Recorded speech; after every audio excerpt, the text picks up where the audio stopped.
ढाका में आग लग गई है। ढाका इंटरनेशनल एयरपोर्ट पर आग लगने की जानकारी है। एयरपोर्ट का कार्गो एरिया जलकर खाक हो गया है। एहतियातन सभी फ्लाइट्स रोकी गई हैं। These are just estimates that just the garment industry itself, जो टोटल $4 बिलियन की वैसी है, ठीक है, 4-5-6 बिलियन टोटल उसका वर्थ है, वो गारमेंट इंडस्ट्री का $1+ बिलियन का लॉस हुआ है। अपार्ट फ्रॉम दैट, एक बड़ा इंटरेस्टिंग सा पहलू है। दुश्मन का दुश्मन आपका दोस्त होता है और दुश्मन का दोस्त आपका दुश्मन होता है। जो वहां पर शिपमेंट जो कार्गो विलेज था उसको जलाकर खाकस्तर कर दिया गया और देखने में ये लगा कि किसी मुल्क ने हमला कर दिया है। अब ये हमला किस मुल्क पे हुआ, ये किस मुल्क का एयरपोर्ट था? ये बांग्लादेश का एयरपोर्ट था जिसको हजरत शाह जलालुद्दीन इंटरनेशनल एयरपोर्ट कहा जाता है। वहां बांग्लादेश ढाका में इस इंटरनेशनल एयरपोर्ट पे ये कार्रवाई हुई और वहां पर आग के बड़े बड़े शोले लिपटे देखे गए।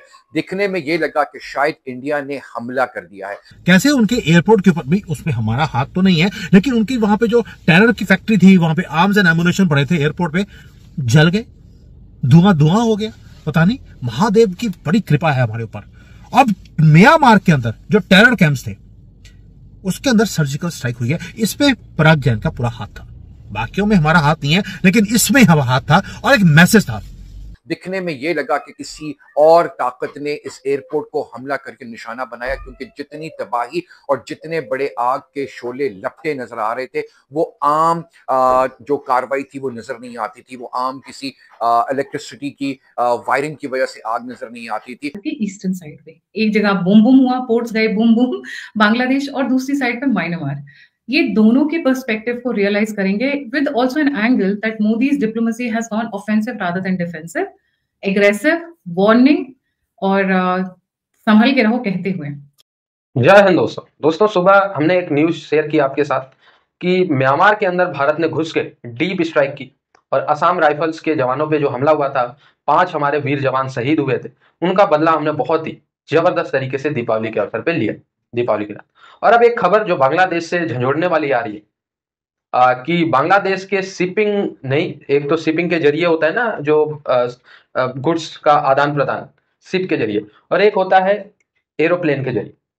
तो क्योंकि बांग्लादेश अपना काफी भारी मात्रा में सामान एरोप्लेन के जरिए भी ट्रांसपोर्ट करता है, तो ऐसे में जो इनका पोर्ट था उस पे जो है आग लग गई और बताया जा रहा है इस पोर्ट पे लगभग इनके $1 बिलियन से भी ज्यादा के जो सामान है वो जल के रहा। दोस्तों, इससे पहले क्या होता था कि भारत भी कोशिश करता था कि बांग्लादेश को मदद प्रोवाइड कर दिया जाए इमरजेंसी जैसे सिचुएशन में, जैसे आग लग गया, फ्लड आ गया। लेकिन जब से मोहम्मद यूनुस की रिजीम आई है बांग्लादेश, तो भारत भी कैजुअली लेता है, क्योंकि आप एंटी इंडिया स्टेटमेंट्स और एंटी इंडिया अपने लोगों को बना ही दिए, तो भारत जो है मदद के लिए नहीं आता। और ये जो आग लगी बांग्लादेश में, अगर मौके पे भारत पहुंच जाता तो नहीं तो लगभग 600-750 मिलियन अमेरिकी डॉलर के सामान बचाए जा सकते थे।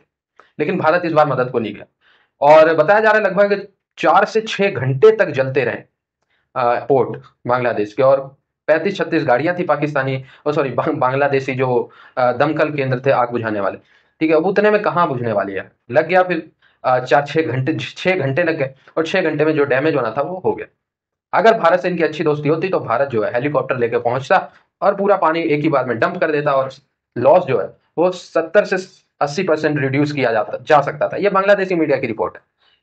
तो आप रिश्ते खराब करो, मदद आपकी पाकिस्तान करने आएगा उधर इस्लामाबाद से। जो वहां पर शिपमेंट जो कार्गो विलेज था उसको जलाकर खाकस्तर कर दिया गया और देखने में ये लगा कि किसी मुल्क ने हमला कर दिया है। अब ये हमला किस मुल्क पे हुआ, ये किस मुल्क का एयरपोर्ट था? ये बांग्लादेश का एयरपोर्ट था जिसको हजरत शाह जलालुद्दीन इंटरनेशनल एयरपोर्ट कहा जाता है। वहां बांग्लादेश ढाका में इस इंटरनेशनल एयरपोर्ट पे ये कार्रवाई हुई और वहां पर आग के बड़े बड़े शोले लिपटे देखे गए। दिखने में ये लगा कि शायद इंडिया ने हमला कर दिया है।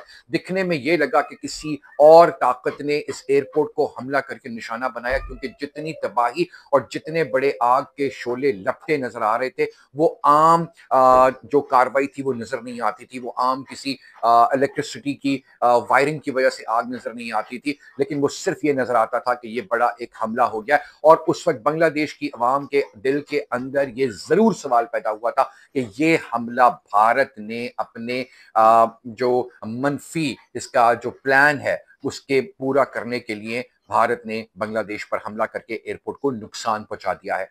देखा जाए तो भारत इस वक्त शदीद बुखलाहट का शिकार है। अब भारत की बुखलाहट पाकिस्तान की बढ़ती हुई कामयाबियों की वजह से है।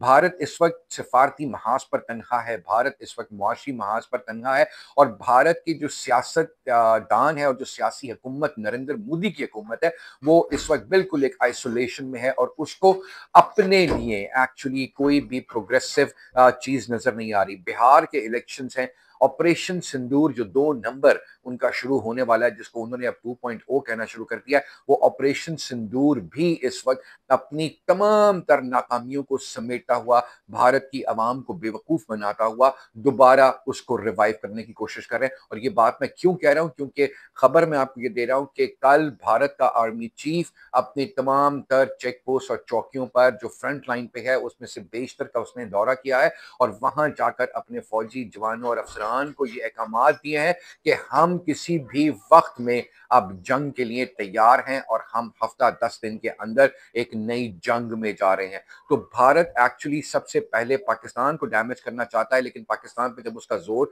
जबरदस्ती और जबर नहीं चल पाता तो फिर उसके बाद वो पाकिस्तान के दोस्त ममालिक की तरफ देखता है। तो बांग्लादेश उसको लगता है कि एक बड़ा उसके लिए सॉफ्ट टारगेट है, लेकिन अब उसको ये समझ आ जानी चाहिए कि बांग्लादेश भी इस वक्त अपना एयर डिफेंस सिस्टम इंस्टॉल कर चुका है और भारत की वो सरहद भी जो बांग्लादेश के साथ मुल्हिका है, जो मुंसलिक है, वो भी भारत के लिए एक नया खतरा बन चुकी है। भारत ने, आपने देखा कि भारत ने पाकिस्तान के दोस्त अफगानिस्तान को अपनी गोद में बिठाने की कोशिश की और उसके ऊपर अरबों डॉलर की दोबारा इन्वेस्टमेंट भी कर दी, लेकिन वो सब की सब इन्वेस्टमेंट तुर्किया ने और कतर ने जीरो करा दी कि पाकिस्तान का और उनका हमारा जंग बंदी का एक मुआहिदा हो गया। और दूसरा, जब उनका जोर अफगानिस्तान में शिकस्त के बाद नहीं चल सका तो वो बांग्लादेश की तरफ है, क्योंकि बांग्लादेश में ऑलरेडी वो पाकिस्तान के हाथों कहा यह जाता है, गैर मुसद्दिका बात है। लेकिन भारत की परसेप्शन ये है कि बांग्लादेश में हसीना वाजिद की भारत नवाज हुकूमत को टॉपल करने में पाकिस्तान का अहम किरदार था। और स्ट्रगल कर रहे हैं बेचारे कि वहां पर जो अथॉरिटीज हैं वो बताने से भी मना कर रही हैं कि यार इतनी आग एक कार्गो एरिया में ये लग कैसे गई, क्योंकि ये कार्गो था ही नहीं, ये वेपन्स का एक डंप था जो इन्होंने एयरपोर्ट के नीचे रखा हुआ था। अब आप बोलेंगे यार एयरपोर्ट के अंदर जो कार्गो एरिया है उसके नीचे एक्सप्लोजिव्स रखता कौन है? चलिए, इसलिए सुमित जैन आपके सामने है। आप थोड़े से डॉट्स को कनेक्ट करते हैं। भारत के जो दुश्मन है उनको लग रहा था कि हमें पता नहीं है कि तुम क्या कर रहे हो, कोई बात नहीं। अब पहले इंसिडेंट, एक्सप्लोजिव्स कौन से होते हैं जिससे कि काला धुआं निकलता है? देखिए, अगर कार्गो के अंदर ये आपके पार्सल है वो कार्गो में होते हैं, आपका कोई एक्सपोर्ट का मटेरियल है, कोई इलेक्ट्रॉनिक्स है, कोई ऐसे तो उनके पास इलेक्ट्रॉनिक्स होते नहीं, कपड़े कपड़े ये बनाकर ये एक्सपोर्ट करते हैं, उसमें काले धुएं की आग इतनी नहीं लग सकती कि भाई वो 6 किलोमीटर लंबी हो जाए। ये जो एक्सप्लोजिव्स बना रहे थे वहां पर, जिसके थ्रू ये ब्लैक धुआं निकला है, उसका नाम था TNT, अमोनियम नाइट्रेट। ये मिलिट्री ग्रेड के म्यूनिशंस होते हैं, एग्जैक्ट सिग्नेचर जो आपको ढाका में दिखाई दिया। दूसरा, ऐसे कौन से टेररिस्ट हैं जो एक्सप्लोजिव्स को एयरपोर्ट के कार्गो में छुपा के रखते हैं? 3 ऑर्गेनाइजेशंस हैं। पहला है अल-कायदा, दूसरा है हमास और तीसरा है हिजबुल्लाह। हिजबुल्लाह, हमास आपको मालूम है ये सारे ईरान के प्रॉक्सीज हैं। ये हमेशा ही स्कूल, यूनिवर्सिटी, मस्जिदें, ये जो आपके हॉस्पिटल्स हैं और एयरपोर्ट के कार्गो के एरिया में ये नीचे छुपा के रखते हैं, क्योंकि यहां पर अटैक करना इम्पॉसिबल होता है इंटरनेशनल ट्रीटीज के हिसाब से। और ये जो लोग हैं, ये जो जानवर हैं हिजबुल्लाह के, हमास के, ये मास्टर्स हैं कंसीलमेंट के, एक्सपर्ट्स हैं इन्फिल्ट्रेशन के। और बांग्लादेश के कार्गो को यूज किया गया ये सारे हथियारों को इकट्ठा करने के लिए। इनको लगता था ये हाई सिक्योरिटी जोन है, इसको कोई टच कर नहीं सकता।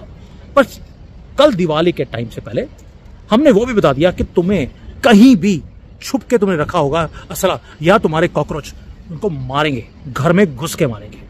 अब आते हैं थोड़ा सा एक और सोशल मीडिया के ऊपर चल रहा है कि यह जो अराकान आर्मी है उन्होंने स्ट्राइक किया है बांग्लादेश के अंदर। भारत का तो आपको मालूम है कि हमारे जब से पराग जैन राव के चीफ बने हैं, क्योंकि देखिए हम तो अहिंसा का काम करते हैं जैन भाई, हमने कुछ नहीं किया ना बांग्लादेश में, ना म्यांमार में, ना मालदीव्स में, ना ही अफगानिस्तान पाकिस्तान में। जैन है तो हम तो बस आपको मालूम है अहिंसावादी। तो ये किया किसने? अराकान आर्मी ने। सुना है अराकान आर्मी के पास मिरेकुलसली यूक्रेन के बनाए हुए जो कामाकाजी जो उनके ड्रोन्स हैं वो पहुंचते हैं और उन ड्रोन्स के थ्रू जो ये बांग्लादेश का जो कार्गो का एरिया है उसको डिस्ट्रॉय कर दिया जाता है। टारगेट बड़ा ही सटीक, क्योंकि बांग्लादेश ने भी गंदा काम खेला। भाई कौम ही गंदी है तो गंदे खां भी खेलेगी। इन्होंने क्या किया,